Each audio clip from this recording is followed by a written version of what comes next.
Good afternoon, everyone. My name is Prashant Kumar. So welcome to this Reclaim Network, the welcome event. Before we start, I just wanted to say a few notes on the webinar rules. So we will be recording this webinar so that it is available for you to see later on. There is a Q&A, the button on the bottom. So I would suggest that please write your questions on the individual speakers using this function. While doing so, you could write your name and organization if you want us to, make your name attached to the question, but also could ask, who the individuals are you are asking that question. So apart from that, I think I would like to welcome our Vice Chancellor, Professor David Sampson, to open this webinar. So just to say a few words about Professor Sampson. So he is the Vice Chancellor, Research and Innovation at the University of Surrey, and oversees the university's research and innovation strategy and services, research training through the Doctor College, knowledge exchange and commercialization, and the Surrey Research Park. So Professor Sampson's own research interests are in photonics, optics and microscopy, and their application to communication, sensors, and biomedicine. Professor Sampson is an acclaimed expert in his field and has been awarded a number of coveted prizes, including the Western Australia Innovator of the Year Award. He's a fellow of IEEE and was recently appointed a fellow to the American Institute for Medical and Biological Engineering. So over to you, David. Well, thank you very much, Prashant. You probably all know more about me than you need to, but I'm delighted to be here today to welcome you to this event, which is to introduce you to the Reclaim Network, funded by the UKRI Network Plus program and led by the University of Surrey's Global Centre for Clean Air Research, and in collaboration with the UK Centre for Ecology and Hydrology and the Universities of Bath, Bangor and Warwick. I have to say congratulations to all participants in winning what was a highly competitive funding call. Reclaim, as you saw on the title slide, stands for Reclaiming Forgotten Cities, Turning Cities from Vulnerable Spaces into Healthy Places for People.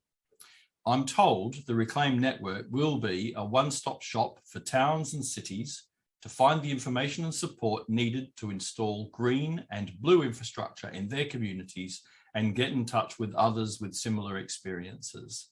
Further, it will build a community of practice which reconsiders urban green and blue infrastructure in a holistic way and identifies and addresses knowledge gaps and implementation challenges, including helping to fast-track solutions which improve the sustainability of cities and their resilience to climate and societal challenges.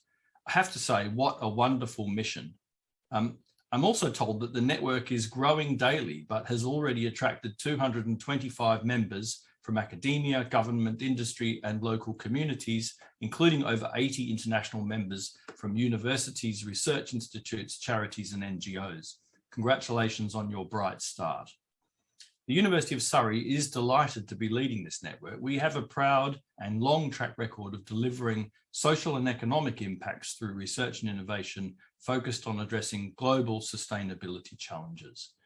Perhaps the most recent evidence for this is our ranking of 55th worldwide and 12th in the UK in last week's THE Impact Awards, which reflect overall performance in sustainability as measured against the 17 United Nations Sustainable Development Goals. The university has a tradition of exceptional leadership in sustainability, and let me just give you a couple of examples. Through its pioneering Centre for Environment and Sustainability, created in the early 1990s, to its more recent work with the Centre for Environmental Health Engineering, a World Health Organization collaborating centre for the protection of water quality and human health, to the Centre for Understanding Sustainable Prosperity, and to the Global Centre for clean air research at the heart of this latest initiative. These are but a few examples. Our work in sustainability is broad and deep and spans many disciplines. To enable it to grow further, its reach and impact, we are launching a new Pan-University Institute in Sustainability. Indeed, some of you may have attended seminars today presented by candidates for the role of inaugural director of the Institute. The Institute will capitalise on another strength at Surrey, our preparedness and our ability to collaborate within and especially across disciplines to build cohesive and coherent coalitions. As well, our knowledge exchange framework result of top 10% for working with business was no accident. Working with business is in our DNA. We anticipate that the work of the network and the Institute and other initiatives at Surrey will prove synergistic, and that the work of the Reclaim Network will be integral to and help shape and define the future success of the Surrey Institute of Sustainability. Meanwhile, we trust the Institute and the University will provide you, the network members, with opportunity to connect and collaborate on one of the critical global challenges of our time, making our cities sustainable. I wish the network every success in today's deliberations and beyond. Thank you. I'll pass back to Prashant. Yeah, thank you very much, David, for your opening remarks. I'm going to go now to share the agenda. To start, I hope you can see the slides. So thank you very much again for joining. So we have a tight, the packed agenda for the next, let's say, the 85 minutes or so. I will be giving the first talk about the aims and activities of the network. That will be followed by a few my co-investigators on the opportunities which we offer through the network. And then we have two of our invited members who will be giving the short talks related to their work they have been doing with the communities. And we have an exciting session for the Mentimeter polling that will be led by one of my colleagues, Dr. Shelagh Malham, followed by the question and answers. So these question and answer session will be the one where we will be picking up your questions and answering to them, followed by the remarks. So just to introduce the team of the Reclaim network. So the Reclaim is one of the three networks which has been funded by the UKRI. So this was jointly funded by the EPSRC, NERC, and AHRC. So I am the PI of the network, and I got my investigators on the call here. So you can see Professor Laurence Jones coming from the UK Centre for Ecology and Hydrology, Dr. Nerea Calvillo from University of Warwick, Dr. Shelagh Malham from Bangor, and Dr. Thomas Kjeldsen from University of Bath. So we come from a very different kind of the backgrounds, covering different areas, starting from cities and urban environments to ecology to natural hazards modeling to the coastal, the management to the social science and the co-designing and co-building of the climate solutions. And we are also joined by two of our team members, which is Dr. Moon, so she is our network project manager, and Dr. Cisse Dabele, who is our ECR and the network fellow. So when we started the network, we had around 40 partners who committed to support the the network. So we have now over 225 the members who have joined over the past 2 months. So I'll talk a little bit about that. The vision of this network is that we know that all these small cities and the towns, they wanted to implement the green-blue-grey infrastructure, which we call it GBGI, but they lack the information and the latest kind of thinking. So the idea here is to bring a community of researchers, practitioners, environmental groups, scientists together as a one-stop shop to help achieve the real change on the ground. The aims of the network is like you can divide that into the different categories. So firstly, we wanted to identify the key research challenges and what are the challenges in the implementation for the GBGI. in the cities. So we have the component where we can, we can support the test, the proof of concept, novel approaches through the small funding pots, and focusing on accelerating the uptake of the GBJ solutions that can demonstrate best value. As a network, the key objective is to share the knowledge among the network members, but also learning from the frontrunner cities where there is a lot of work going on in this direction, and through the engagement and taking that, supporting the cities which might need actually, the most in this particular area.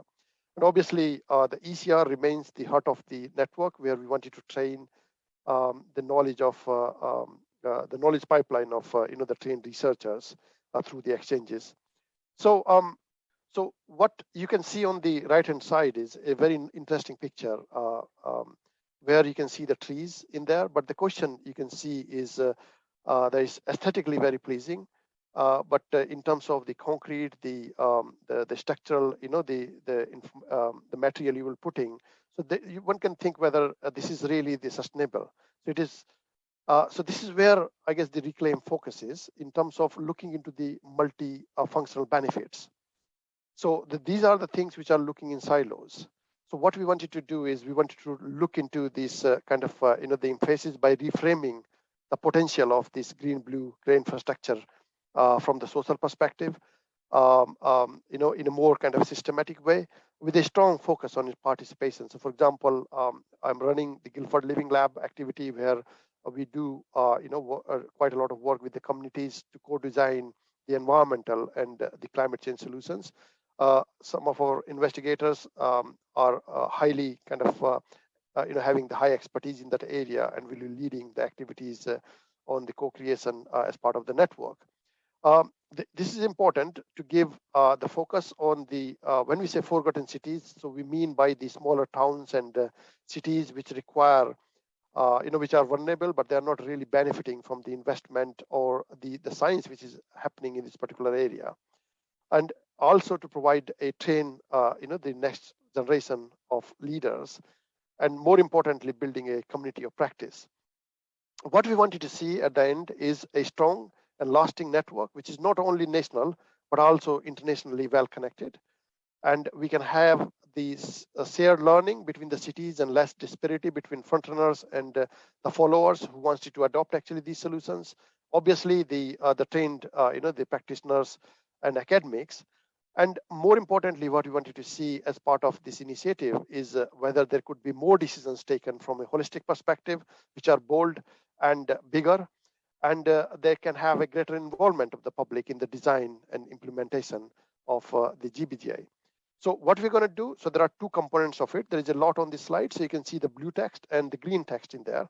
So there is a network component, so it includes the events, the scoping workshops, the network visits, the CPD courses we will be running, and we will be launching very soon the webinars, and also the dissemination through the social media. So you might have realized that we already got the Twitter, LinkedIn, and the YouTube kind of channels in there. And then there is a green bit actually, which is the funding stream. So where we have the funding to support small projects, scoping studies, to look into the effectiveness and the multifunctionality of the GBGI, but more importantly, looking into the secondments or the placements. So like fostering the exchange of the researchers and the practitioners when they wanted to work together. So the engagement remains the key for this, for the whole kind of, the activity. And we have a number of workshops which we have designed in terms of, taking the kind of broader perspective so that we can have a more transparent dialogue through workshops, events, and the horizon scanning activities in there. So you will hear more about some of these activities in detail. Just to give you a very quick snapshot, as I mentioned, we started with 40 partners, and as on 5th of May, we had 225 partners. They represent the different sectors like the universities, international research, businesses, citizen science, artists, charities, and the local government. And they do come from very different discipline areas like the natural sciences, engineering, social sciences, art, and so on. So this is the network base is developing. So if you haven't registered, then it's a simple sign up form. You can fill in and you can start getting the updates on that. Now, where are these people coming from? So one of the very interesting thing is that it is very global in nature. So this is representing almost 40 countries. Obviously, the half of the the members, they come from the UK, but you can see quite a lot actually from the Europe. A lot of them coming from Africa, Middle East, some representation from the places like Canada, US, and Brazil. Now, what is their background? So they are interested, or they bring actually the expertise in the area of green roofs, green walls, hedges, trees. They're looking into the sustainable urban, the drainage, the social cohesion, and so on. And they are basically who these people are. So you can see there's quite a lot from the research and academic which you can understand. There is a very good representation from the local government, city officials, NGOs, consultancy services, and the community groups, and as well as the independent people who are interested in the activities of the network. I highlighted this, this red bit. We haven't really got many in this particular area, but this is an important sector, and I'm sure that through these activities we can possibly have members joining in this particular area as well. And when we look at the survey, so this is survey actually of the members. They say you can see that there is a wide interest in number of these benefits. So, if, for example, if you look at the air pollutants, which is the highest, the interest showing in there, improving physical and social interactions and well-being is another the very important aspect. So you can see a wide rate of interest from a different the biodiversity perspective and the multifunctional benefits which the green blue infrastructure can bring to the cities. So this is my last slide, just to say that what's going to go on. So you can see there's quite a lot of activities in there. So we have started, we have our online presence, and we have already talking with our members, providing them the update. So there will be a formal monthly newsletter will start from this month onwards. We will be launching the webinar series next month, and then we have a series of workshops and a large event coming up. So as you can see in the blue, so these are more like a network activities. And then you can see, since this is a network plus, so there are a number of funded activities in green in terms of the calls actually, which we'll be releasing for the exchange, horizon scanning, and the testing the interventions. You will hear more in detail about that. And I'm going to now pass on to my colleague, Dr. Nerea Calvillo. So she will be talking about the opportunities about the scoping studies. So over to you, Nerea. Thank you, Prashant. So the opportunity of horizon scanning is to get an understanding of the knowledge and projects and knowledge gaps that exist already, and to identify the opportunities. The main interest is, again, to feed into recommendations. So we want to produce change on the ground. And these scoping studies and horizon scanning activities will be undertaken by network partners. So everyone is welcome to propose ideas, and we will agree topics and criteria throughout the network. The network anticipates to fund 3 or 4 events per year, and there's a budget allocated for that. So that's going to be exciting to see how we can coordinate and engage in these projects. So one of the main objectives of the horizon scanning activities is to populate a database on GBGI performance, because one of the challenges that this area faces is that the evaluations are mostly assessed through expert judgment, but there's very few data on the efficacy of these interventions. So we will collect data on them, and we will also develop modeling and assessment tools in order to move from expert-based assessments to evidence-based decision-making. I'd like to pass on now to Laurence Jones. Okay, thank you, and hello everyone. If we could have the next slide, please. Okay, so the sort of second element of the funding calls that we're going to issue as a network is to test interventions. So this is probably the biggest pot of money that the network will give out. It probably makes up about half of the budget overall of the network. So the focus of these projects, these will be slightly larger in terms of income than the sort of horizon scanning activities. We're going to issue 2 calls, and we'll perhaps fund 10 of these sort of mini projects per year. And the budget range of those will be between 8 and 40K per project. We're going to use the horizon scanning that Nerea mentioned as a way to set up the themes. So, what are the key knowledge gaps that the network wants to address? So the horizon scanning that Nerea just discussed will basically shape the ideas that we issue as themes for these little mini funding calls. But the general principles behind it is that we're aiming to do a number of things. So one of the things we want to do is to test new ideas. So if you have proof of concept of some sort of intervention, you think it will benefit something in a city, you'll need to make that case, and we will evaluate it against the criteria.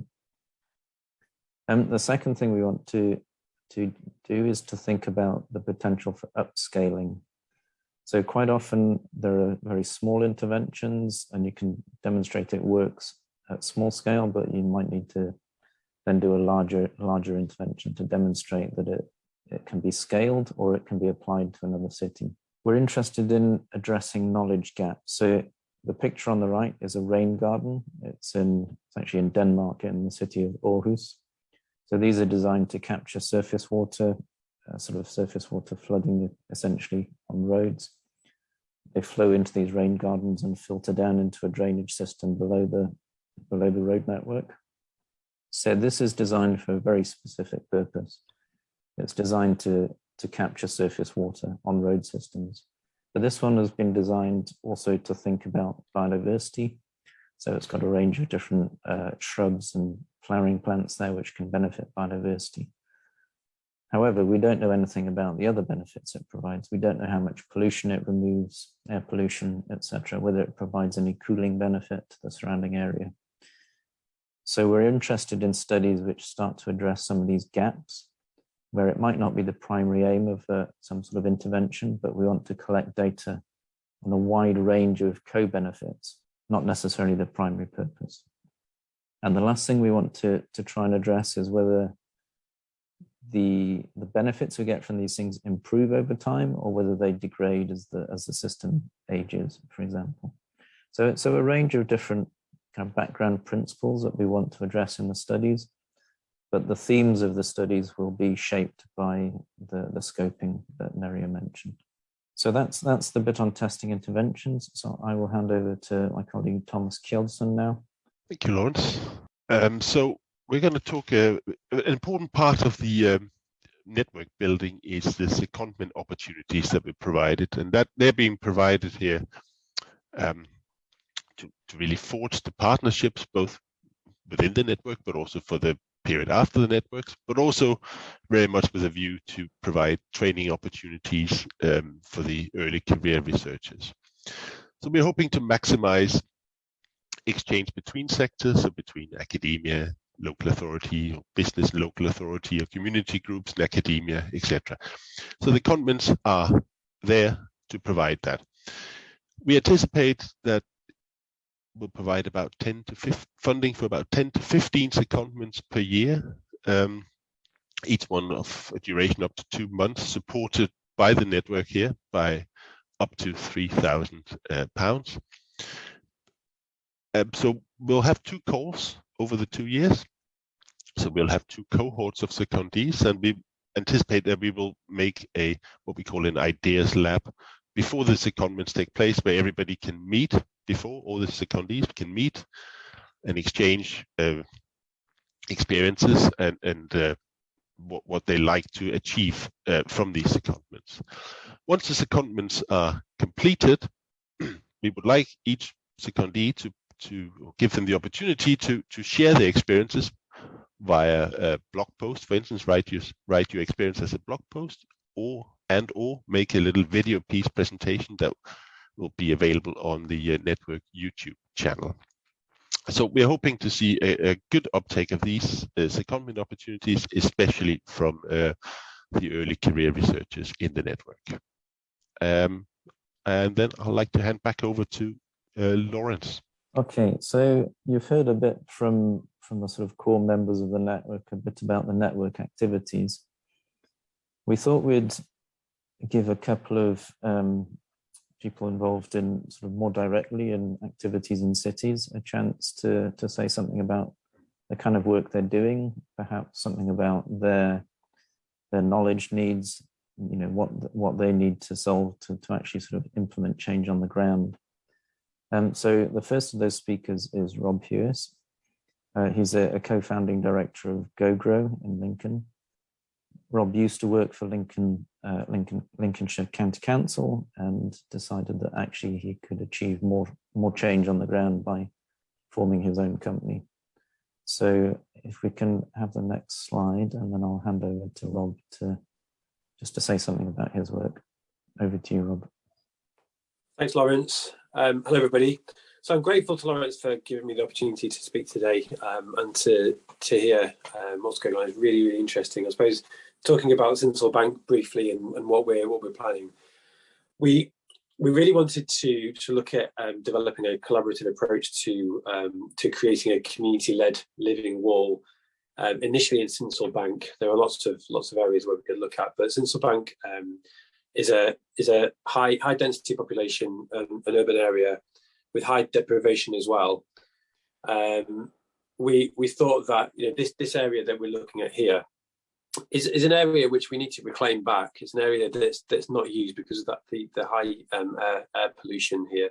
So with a living wall or set of living walls, we believe that we can reduce the particulates in the air, reduce the air pollution, and enable the community to reuse this space. So we're working in collaboration with a number of partners from the city council, county council, local church, schools, Lincoln University, and local residents.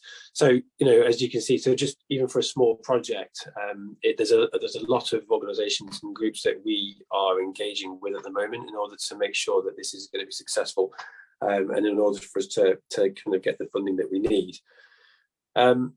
So we're working with day centres to ensure that people with learning disabilities can get involved. Providing a purpose for people with learning disabilities is really important, and this is something we think we can really encourage. So there's quite a few barriers in terms of engagement with local residents, and actually the county council and city council as well. Lots of people talk a good game when it comes to supporting us with this initiative, but actually when it comes to doing the work and kind of getting stuff over the line, that's when things are a little bit more slow. It's not necessarily everybody's priority to get this over the line. So it's an interesting thing to get involved in. We're really confident that we can be starting this. We're going to be starting this soon. But yeah, it's a long process just to get you know, a few living walls in place. So as moving on to the network, we really feel like an academic approach to funding, to research, to data gathering, engagement, and outcomes will really strengthen our case at a local level. So, and also even from listening today, you know, the latest thinking is really important. So, you know, we might just say a living wall is something we want to do, but actually there might be other stuff that we can look at in the future. As far as what CoGro can offer the network, I was thinking about the fact that what we want to do is help to create a best practice methodology for community-led living wall initiatives. We want to look at the data, the pollution levels, all this kind of stuff that can help us. And as far as outcomes and the governance and all that kind of stuff, we really want to build a replicable model that can be used elsewhere, not just in Lincoln, but in other places in the country. So I hope that's a quick snapshot into what we're doing at the moment, but I hope that helped you. So if I can pass it over, thank you. Rob, that's wonderful. And just for a bit of background, we've already started putting Rob and other people, early members of the network, together to sort of start sharing expertise. And this is a key aspect of what the network's about. It's for members of the network to contact each other, share expertise, learn things, and share their experiences. So thanks very much, Rob. Okay. Okay. Next talk is from Ben McCallan. So he's a Senior Climate Officer for Community Climate Action in Surrey County Council. I will hand over to you now, Ben.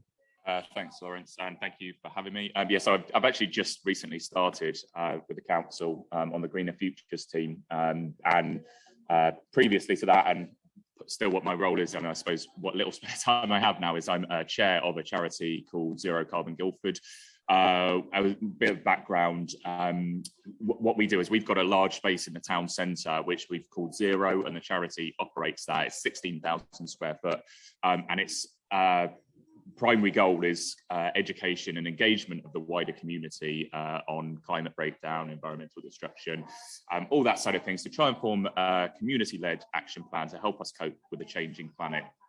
And we do a lot of work with Prashant and the University of Surrey, because we've got this space. And so obviously, as I say, engagement and education is a big role of what we're doing here, alongside offering practical solutions that residents, businesses, churches, schools can implement to help cut waste, consumption and general emissions.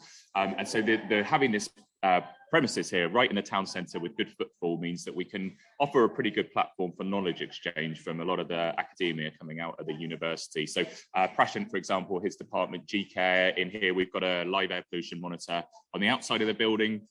We've got a quiz inside focused around active travel, and we've got a couple of workshops coming up for a tool that they've developed that helps you design air pollution absorbing vegetation around where you are. So that's kind of our links with the university, and that knowledge exchange is what we hope to sort of help, I suppose, offer this network. And what I wanted to chat about today, I guess, is the role of community engagement in this in two aspects. I think everyone here is probably sold on the benefits of greening urban spaces in terms of, rainwater, surface water absorption, mental health and well-being benefits,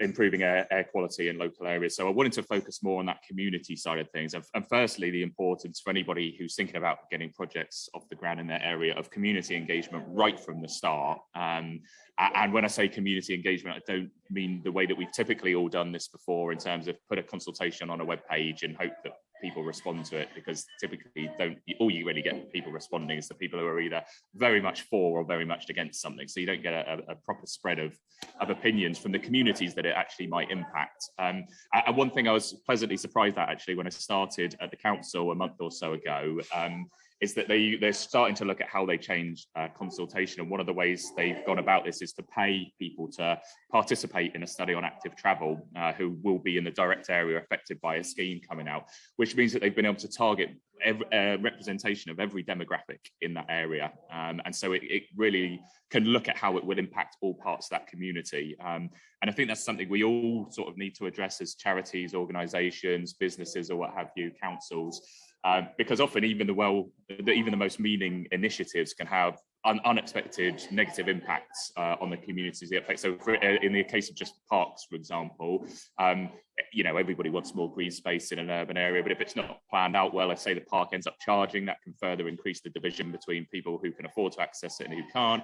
You can have safety issues for women. You can end up with the house prices increasing around it, and so it means that families who might have lived on a street for generations can be forced out the area. So that discovering what the needs of the communities are, I think, is really important when some of these projects are being planned.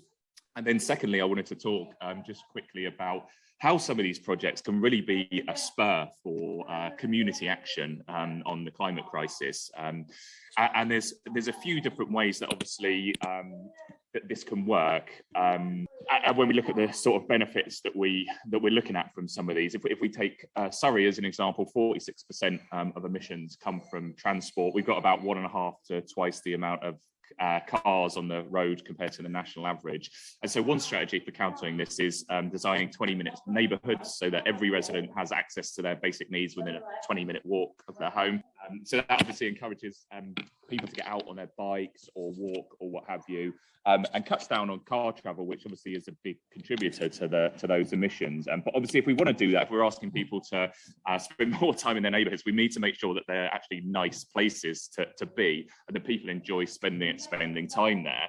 And that goes way beyond just putting a couple of extra shops in an area to make sure that those the needs are met in that side of things. It means improving the all-round quality of the community area, delivering positive well-being strategies, improving air quality, and really delivering much better quality of life. And a lot of this sort of blue-green infrastructure that's being talked about here can play a big role in that, so that people want to hang around more where they live. I'm really lucky to live in a sort of semi-rural location outside Guildford. Absolutely love it there. I love spending time out there, being in nature.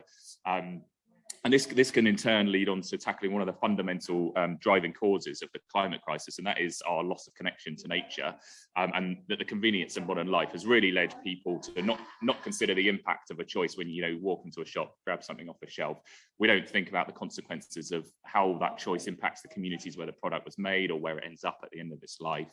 And so people being out in nature is not just a health and well-being factor. It helps remind us that we depend on these ecosystems to support life on Earth.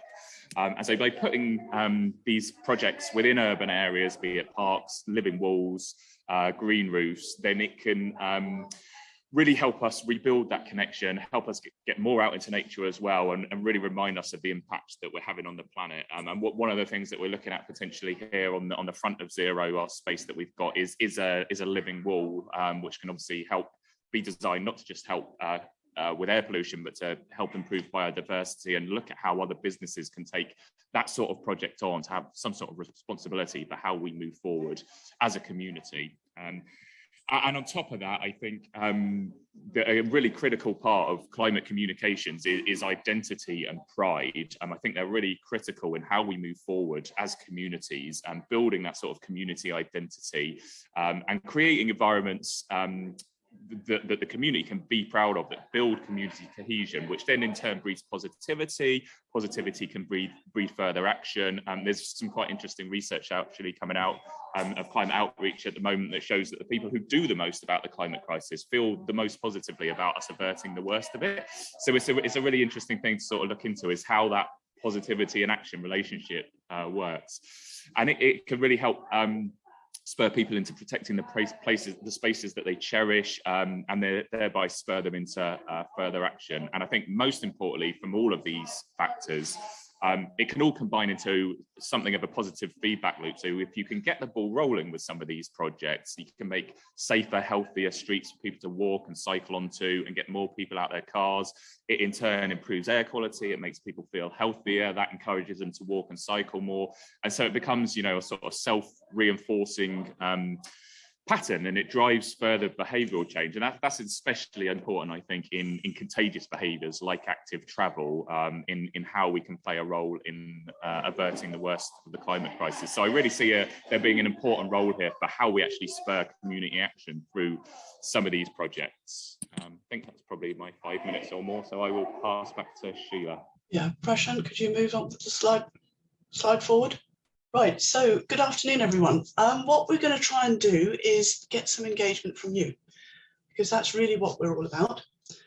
One of the things I'd like you to do while I'm talking through a couple of bits is if you could go to www.menti.com, either on your phone or on another tablet, on another tab on your computer or laptop, or however you're joining this call. And then when you get there, you'll see a Mentimeter with some notes underneath saying please enter the code. So if you could enter the code 44146804 and join Mentimeter, that would be really helpful. So we really want to know what activity, or find out what activity you're interested in. We've got 6 questions. 5 of those are about green, blue, grey infrastructure and knowledge gaps. So just while we switch over, and while you're joining, we're just going to switch over to Mentimeter. Laurence, could you switch to Mentimeter, please? Yep. So I can see that people are starting to fill in the first question, so that's great. So let me just share screen, and we can hopefully see the results live as they're coming in. Oh, that's brilliant. So actually, very, very few people are eating lunch. Well, some people are eating lunch, and I'm envious because I haven't had lunch yet. But anyway, and prefer not to say, and that's perfectly understandable. So that's really good. And hopefully a lot of people are now finding their way through to Mentimeter. So And I think it looks like we've had 40. So the count in the bottom right tells how many people have voted. So I think we've got around 80 participants at the moment. So I think some people are still getting onto the system. So you okay if we leave it a bit longer, Sheila? I'm fine if we leave it a bit longer. Just while we're waiting for people to get the hang of it, what we can store all the results, so we can analyze the results later, and we will share the findings on our new website, which has just went live this week, just to let you know how we're going to use this information. Okay, thanks, Laurence. I think there's a couple more people joining, and then maybe we can move on to the next slide. Just wonder if anyone's having trouble, maybe just put a note in Q&A as to how to, if you're having difficulty joining or finding or you can't remember the code. Okay, let's move to the next question then. I think we're sort of stabilized. So next question.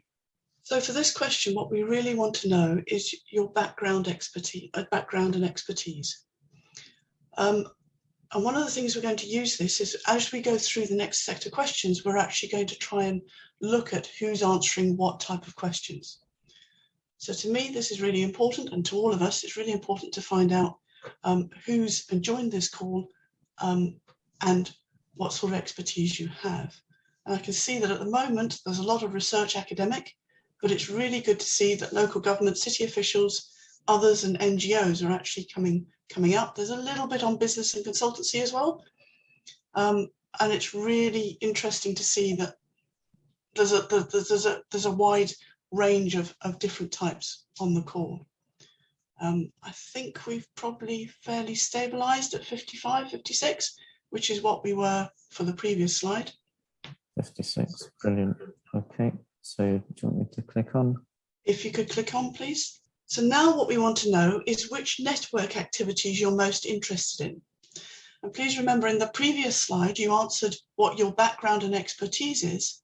And so as we go through this, we'll actually start seeing whether you're interested in talking to others with relevant experience, if you're from research or academic, or whether you're from local government and you're interested in skill exchange placements and so on.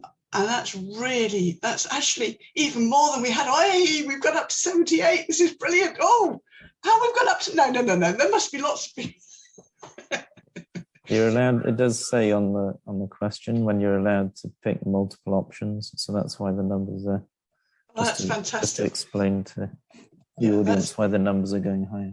That's absolutely fantastic, because it actually gives us a really good basis to move forward. Okay, I think we've probably stabilized on that one. Laurence, could you move forward? Yep, I will just get to the next one. So this is, what is the main barrier to implementing green-blue infrastructure, in your opinion? So very much, again, it's based on your background and your expertise. And we want to try and get an idea of what the barriers you think are. Obviously, you can add 5. You've got 5 options, so that's brilliant. And that's why the numbers are increasing again. And it's really helpful to actually see that in research and academic, we're seeing, as we expect, things like funding coming through. But even better is that the policy interest and support is also almost on a par at the moment with funding. Lack of knowledge on effectiveness is also coming through, which is also really interesting to see. And I think that's probably stabilized again. And if we can move to the next slide, what we're going to do is look at a word cloud. So one of the things that we want to know from you is, what do you think are the biggest knowledge gaps about green-blue infrastructure? If you can, please, can you keep your answers to one-word answers, but you can submit 5 one-word answers. So if you could submit those in the boxes, then what we'll do is we'll see live as these come through. And we're already seeing things like cost effectiveness, cost benefit, longevity. and I'm sure we'll see some more coming through in a bit. And this is really helpful because you can see actually that cost benefit is one of the main things that are coming through at the moment, as is cost effectiveness. And I think that's something that we've probably thought about anyway as we're going through. So it's really, really encouraging to see some of the effectiveness is another one that, yes, we agree. I do like the things about opportunity and communication. And to me, communication is one of the main, or one of the really big aspects that we need to try and ensure that we have communication across the network, but also with everyone within different communities. So I'm just going to wait a little bit longer because we're still getting a lot more coming through. I pick up that someone's put in bureaucracy, which I agree with. Pollution is another one, which also I think is a big knowledge gap. And I know a lot of the things I'm doing within the marine environment and particularly estuarine and coastal environments is to do with pollution and how we can mitigate some of those aspects. We also see that things like implementation, and I know that that also very much links with policy. And we can see things like options and opportunities and so on coming through. So I think we've probably stabilized about that at the moment. Oh, no, more coming through. Excellent. Let's give it another minute, maybe. It takes longer to type. I do like the fact that we've also got captured climate resilience. I think that's brilliant. Complexity, politics and equity and so on. So there's a lot coming through, but I think the main ones that a lot of people are talking about are communication, cost effectiveness and cost benefit, as well as maintenance and longevity, I think. Okay, I think that's pretty comprehensive. So shall I move on? We've got another word cloud next. Yeah, one more word cloud. And again, this is, what do you think are the main benefits of green and blue infrastructure? Again, one word answers if you can. And also you can submit 5, obviously. So we're getting things like temperature regulation, sustainability, obviously the way forward into the future. Well-being very much coming through, as well as health, aesthetics, air purification and quality of life, as well as co-benefit and environment. Very much things that we are trying to look at within this network. I think climate, sustainability, health and well-being, that's moving quite a bit. It's almost like being at sea at the moment. That's fantastic. So again, I think it's sort of well-being, sustainability, health, biodiversity is coming through as well. Breathing spaces, health benefit. I think flood resilience is also one big one that's coming up in different guises. So we've got flood resilience, we've also got flooding, we've also got a couple of others. Heat waves and heat regulation and mitigation of heat stress, I think, is also something that, as we work within the network and as we start implementing some of the areas that we're looking at, we hope to be able to help mitigate some of those, or some of the impacts of health, of heat. Stewardship, quality of life again, natural air quality, and co-benefits and air purification. It's good to see things like carbon sequestration also coming in there, as well as things like water quality and public support. And I think overall, one of the things that we do have to be aware of, that in order to move any of this forward, we really do need public support. So I think overall that has been actually really interesting. Some of the main things that I think we thought about are coming through, but also there's some new things in there that we hadn't necessarily thought about. And I think it's a discussion that we need to have, Prashant, Laurence, Nerea and Thomas, at the end of this launch event. So I'm going to pass back to Laurence. Okay, thanks very much, Sheila. So I will stop sharing and hand back to Prashant, and then I will start collating the answers for this. So I'll stop sharing first. I also ask just at the end of that, Laurence, if you collate some of those answers and get some quick results, could you give us a little bit of an overview just at the end? Yes, I can. Yep, I can add that in some thoughts at the end. Yep. Brilliant, thank you. Okay, thank you very much, Sheila. This was very interesting, and I think it will help us to also shape some of the activities, in terms of the funding calls, and could shape actually, especially the workshops as well. So this is very, very useful. So I think what we're going to do now is we'll take another 5 minutes or so for the question answers. I can see that there are a few questions there. So the first question I can see is from John Brinton. And John says that how can projects delivering green infrastructure engage with the projects? I'm writing from Severn, Trent, and Mansfield SUTS retrofit project. If any of the colleagues wish to answer this question, does this mean that how can projects delivering GI engage with the projects? So I think it's a bit of a tricky kind of question. I could not really understand the whole thing, but does this mean that you're talking about engaging with the public or engaging with the with the policymakers? Anyone has any better understanding of this? If I could come in, Yeah, please. I think if the question is around sort of engaging with the network and with other members, then firstly join the network if you haven't already done so. And perhaps it would help to explain a little bit about some of the technology we're going to introduce. So we've got the website up and running now, but that's a sort of phased development. So one of the things we're moving towards with the website development is to have a members only area.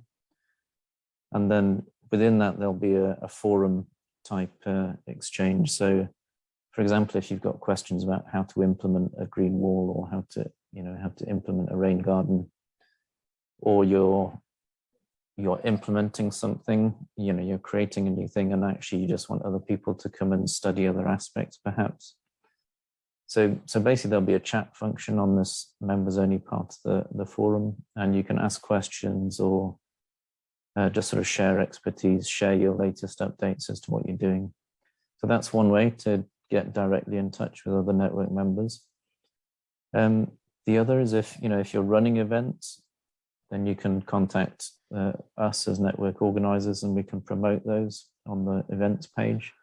And there will be more formal events where we sort of run events as a network, and they will be hosted by individual cities. So for example, Rob or Ben might want to host something locally, or any network member can offer to host something.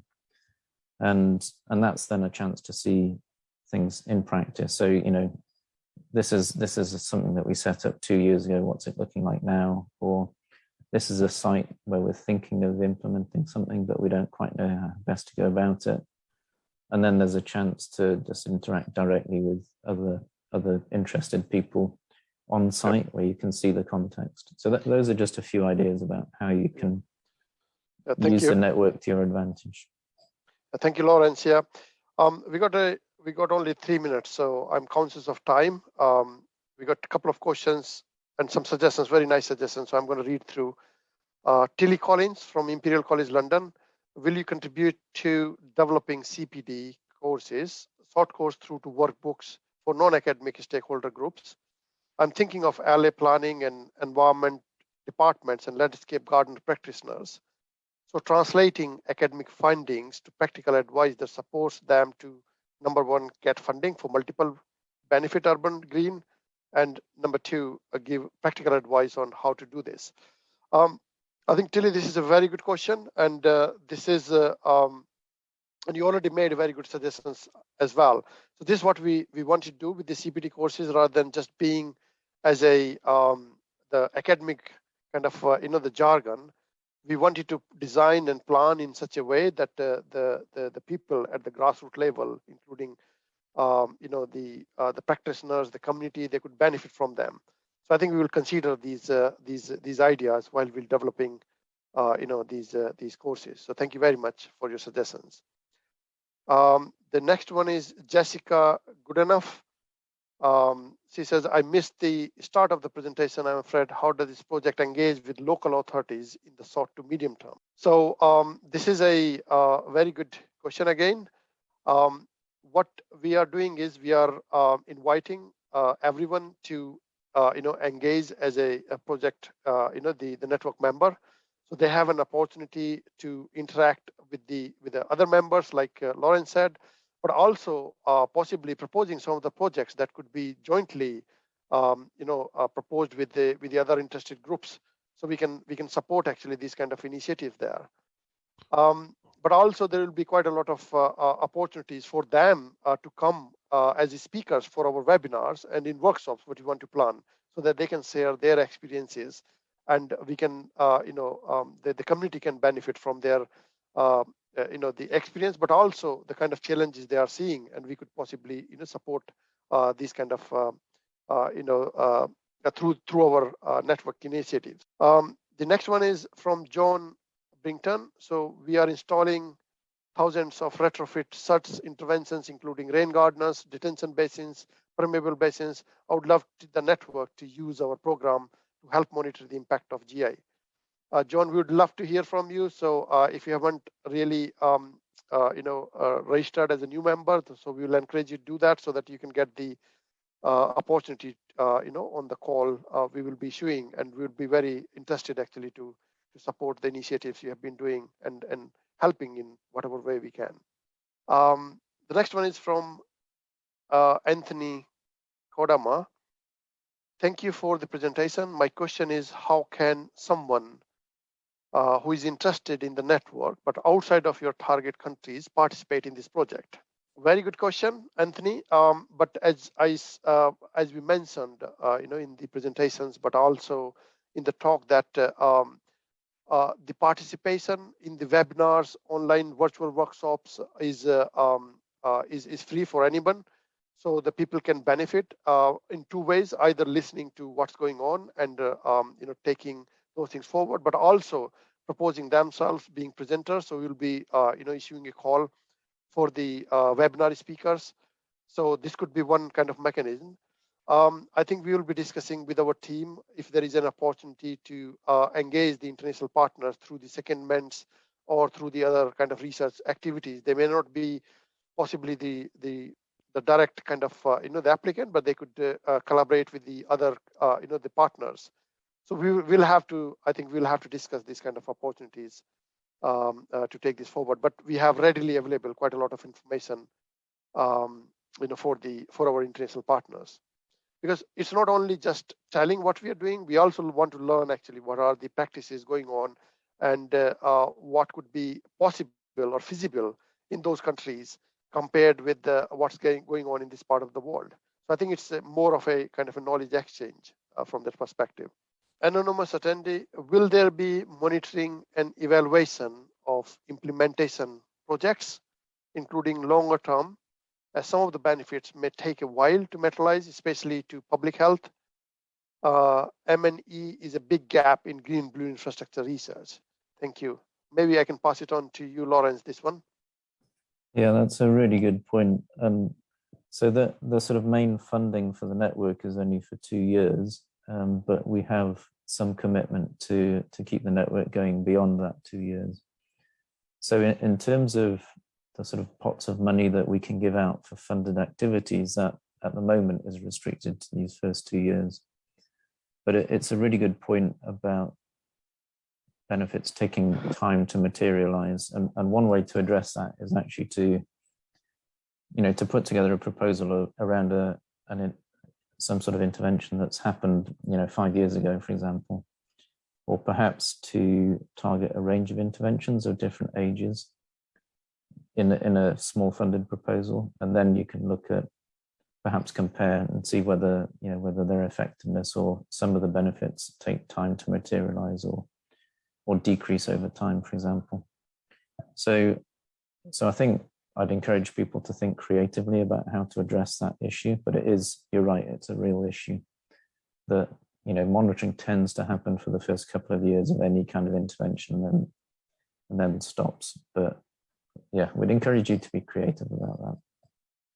Yeah, I mean, as Laurence said, I think this is a very good point, because these, the projects where you're co-designing, implementing, then assessing and evaluating their performance and doing the, the cost benefit, kind of analysis, it's a long-term process.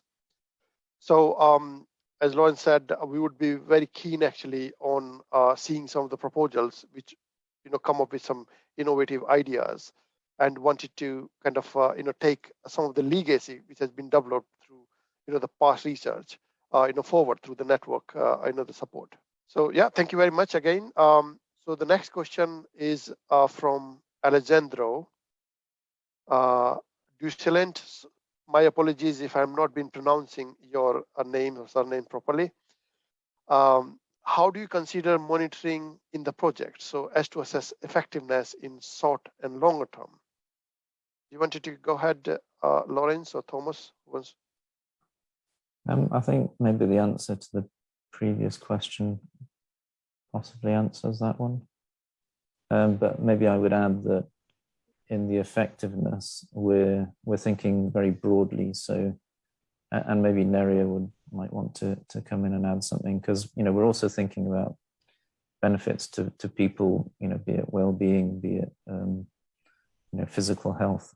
So yeah, I mean, I believe that the effectiveness in short and long term is quite important. And as we mentioned earlier, if you're designing a project, actually, that could be that could fit to the objectives of the the network, and also considering because we got a time frame of almost 2 years, actually, we are constrained by the the duration of the network. So we will be very happy to kind of look for the ideas and support if there is something in that direction come forward. The next one is from Namrata Damankar. Since I see a lot of representation from India, would like to know how international organization will feed into this project. We all need to have interactions among ourselves.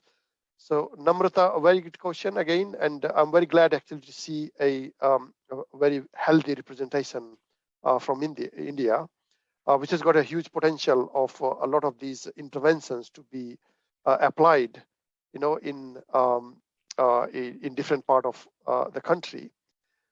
So how do we engage or feed into this project? I think again this is a engagement channels we have established. So the first of it is very simple to follow actually the the social media pages we have. Secondly, I think we also will be looking at some of these organization members to see if they would like to be our speakers or participate in the workshops, especially in the virtual ones. More importantly, as noted earlier, we are working on developing a members, the area on our web page, and that would allow to link the people from with having the similar interest and expertise. But possibly this, you gave us a pretty good, the indication that we might want you to also consider the geographical domain of these members while we're considering building this page, so they can also see actually who is coming from where.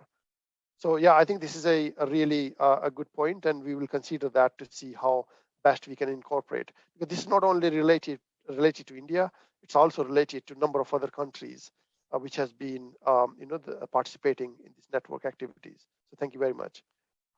Tom has two questions related. The one is the network in contact with the UCRIC National Green Infrastructure Facility and the Urban Observatories network? Tom, very good question. We have had the members in the network who are either directly part of these these networks, or they know actually the people in the network. And we, since we are very very new actually into the project, it's just been like 2 months. So we will start now developing the more deeper connections with them, and possibly try to see if we can share actually some of those activities we are planning with them to bring their insight into it as well. So yeah, again, it's a very good point, and we'll work more in this direction. Anyone wants to add anything else to this?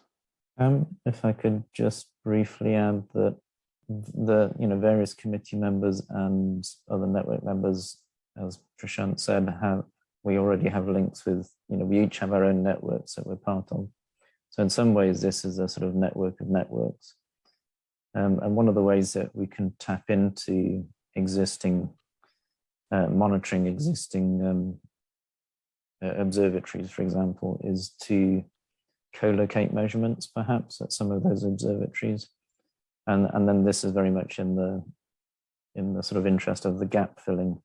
So, especially where there's really high-tech monitoring equipment set up for an observatory that provides incredible detail about one service or one benefit, but not usually about the others. So it may be that we can dovetail work with those to then sort of fill in some of the gaps about how effective a particular green infrastructure type is. Okay, thank you. I believe this is the last question, which comes out very timely as well. Regarding flood resilience, would Reclaim support NBS projects aiming at protecting urban areas from flooding, despite NBS interventions being located outside of towns? In short, the answer should be yes, but we have an expert here, Thomas, on the flooding side of things. If you wanted to give a more detailed reply to this. Yeah, thanks. Yeah, good, interesting question. Yeah, I think, as Prashant said, the answer is yes to this, because streams and rivers often start outside the urban area and flows into them where the problem starts. So I think definitely yes, but I think it might be worth also thinking about it in the larger context of multiple benefits. If these interventions could somehow not just mitigate flooding, but also provide other benefits to the residents of these forgotten cities and places we're talking about, I think that would make it even more interesting. Yeah, thank you very much. I think we are now reaching to the last segment of this session. So I would like to invite Professor Laurence Jones to, if you have something related to what Dr. Malham was asking from the Mentimeter polling, you can present, or you can say a few concluding words. Yeah, I was just wondering if, would there be time, well, there weren't any questions in the chat for Rob or for Ben. But maybe we can put you in contact with Rob or Ben if you want to get in touch with them to find out more detail about what they're doing in Lincoln and Guildford. So yeah, just contact the network and we can put you in touch. So yeah, thank you everyone for joining and for coming today. I'll just sort of perhaps give a short summary from my perspective of seeing some of the results of the Mentimeter polling as to what people are interested in. I think that the word clouds started to put a bit more flesh on what people are thinking. And it was interesting that, so let's go back to the bar charts, the first few questions. One thing I thought was interesting was that actually, despite people's backgrounds, whether you come from academic or business or sort of city officials, broadly people were thinking the same sorts of things in terms of how they rated different benefits and what they saw the knowledge gaps and the challenges were. So that was interesting that, that we all have a fairly uniform view on what those challenges are. And the word clouds kind of helped put the detail on that. And effectiveness and cost effectiveness were really the biggest things in terms of knowledge gaps. And those are sort of, if you like, very similar aspects, but one sort of factors in how much you have to pay for something to actually get is it cost effective to spend many millions on an element of green infrastructure? And it ties in really nicely to the knowledge gaps because we don't actually know the full range of benefits we get. We don't know what the health benefits are from half of these things. We're starting now to be able to quantify, the benefits from pollution removal, by vegetation, for example. We can put a health benefit in terms of avoided life years lost and an economic benefit. So that's just one example where we can start to plug in the gaps about cost effectiveness. And that sort of effectiveness side of it came across very strongly.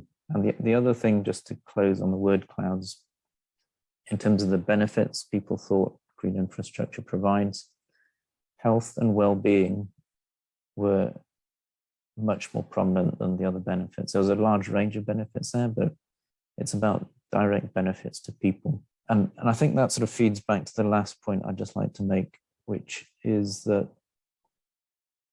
despite us all coming at this from different perspectives, really we're actually interested in how people and communities benefit.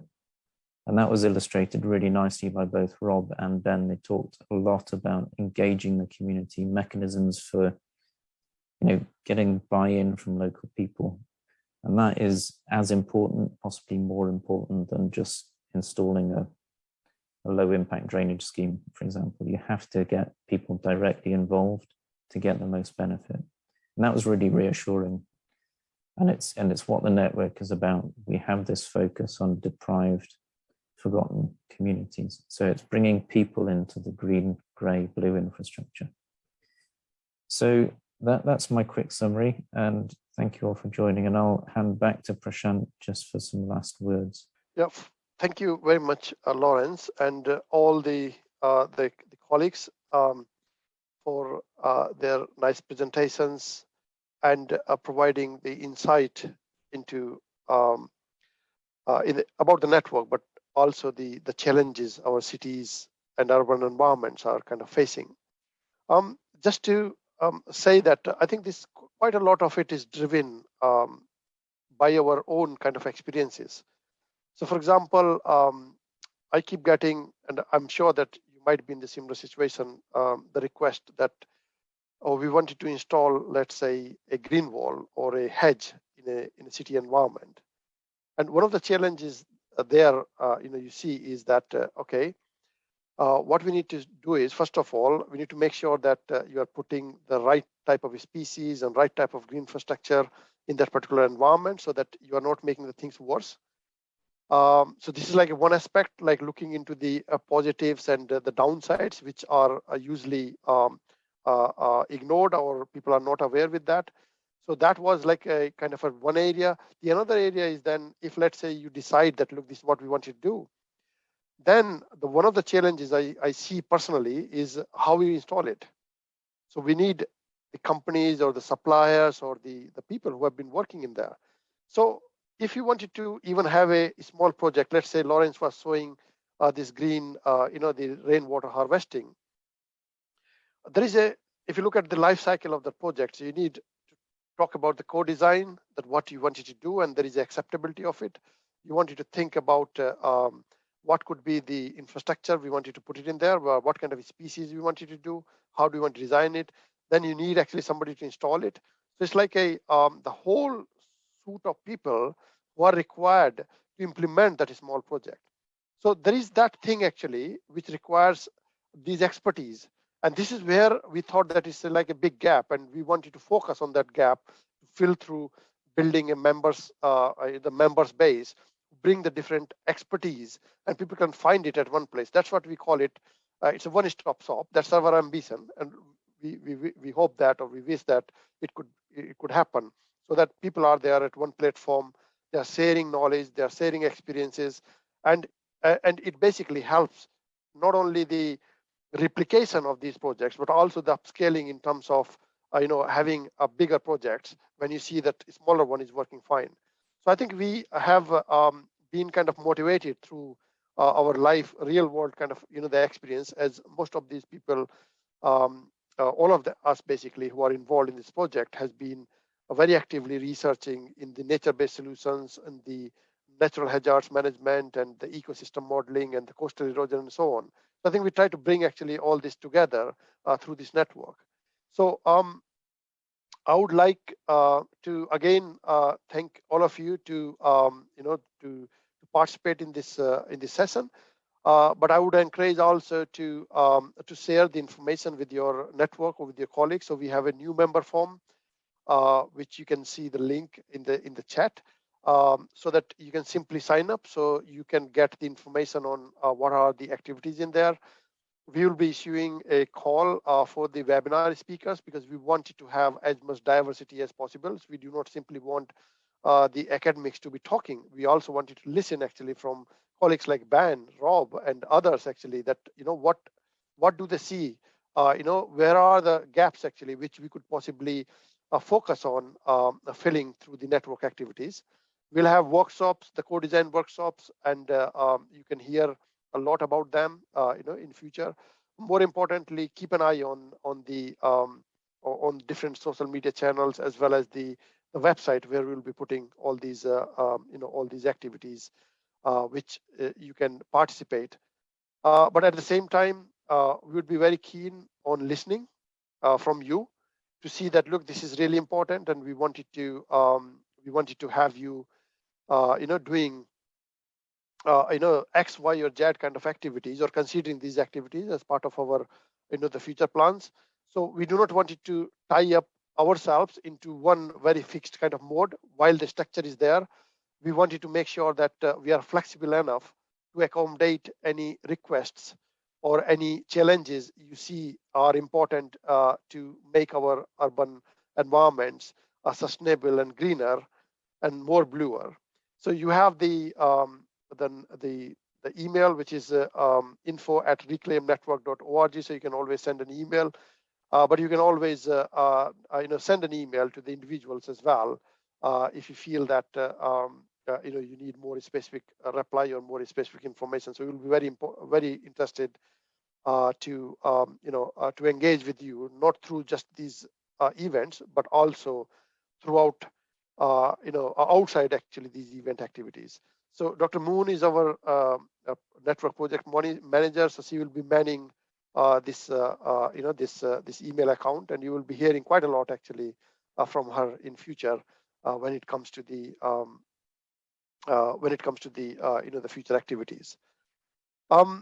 I think with that, I don't see anything else which comes to my mind at this point.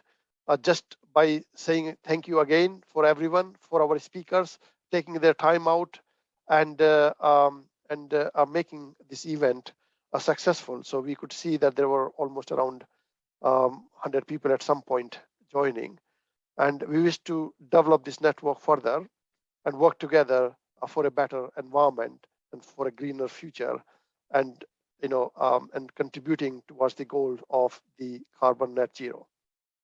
Yeah, thank you very much, everyone.